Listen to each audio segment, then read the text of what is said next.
balaa ngay dugal xaalis ci benn business wala boo bëggee wax ak nit ki fexe ba mu jël alalam dugal ko ci liggéey bi nga xamante ne moom nga bëgg def war nga sooraale yi ñuy ñëw waxtaanee. salaamaaleykum, maa ngi tudd Amina Diagne di leen dalal ak jàmm ci VSD Mina Pro. benn bi mooy bu dee tàmmali nga ba pare nit ki war na xam ne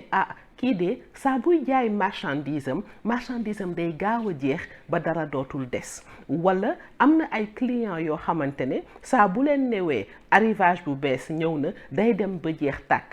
bu dee tamit am na loo xamante ne mu ngi sa xel waaye tàmbalee goo ko jaay mun nga def loo xamante ne da nga koy dugal ci sa statut WhatsApp wala ci sa statut Facebook wala sax di ko waxtaanee ne am na arrivage boo xamante ne mu ngi ñëw wala am na ay produits yoo xamante ne maa ngi koy waaj a andi ndax pare ngeen pour commander si. loolu boo ko defee yow dina sa xel dina dal ndaxte di nga xam ne produit yii de bu ma ko andiwee nit ñi bëgg nañ ko ndax jaral na leen ñu commander wala sax dem na ba jaral na leen ñu dugal tuuti xaalis pour mu leer leen ne produit bi bu egsiwee ñoom duñ si ñàkkale. donc loolu mooy wane ne am na ñu bëgg produit bi. beneen bi mooy boo bëggee tamit nit ki mu nangu jël xaalisam dugal ko ci sa business danga koy wan ne yow xam nga lépp li nga xamante ne dina dugg ci njëgu produit bi. loolu boo ko defee di nga ko mën a ne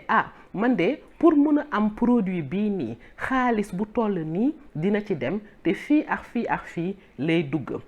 su boobaa yow njëg bi bu leeree ci yow di nga ko mën a ne lii de bu ma ko jaayee prix bi ba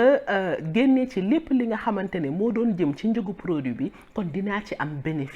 bénéfice boobu dinaa ci am loo xamante ne man dinaa ci mën a dund te dinaa ci am loo xamante ne dinaa la mën a yow fay ci xaalis bi nga xamante ne moom nga dugal ci liggéey bi. beneen bi tamit mooy loo xamante ne yaa ngi ciy dem warul nekk loo xamante ne képp ku tëb rek mën ko def. il faut nga dem yow nga xool ci li nga xamante ne mën nga ko wala ci li nga xamante ne foofu ngay jaar wala ci say partenaire loo xamante ne yombul copier, loo xamante ne yombul keneen ñëw rek def ko. loolu yow yaay seet ci li nga xamante ne bëgg nga ko def lan lañ la mën a ràññee ci fépp fi nga xamante ne foofu nga bëgg a jaayee produit boobu. yooyu boo ko sooraalewee dina la gën a dimbali nga mën a waxtaan ak nit ba mu jaral ko mu jël alalam dugal ko pour dugal investissement ci marchandise boobu nga xamante ne bëgg nga ko jaay. maa ngi leen di wax ba dimanche incha allah ci prochain épisode VSD de Mina Pro.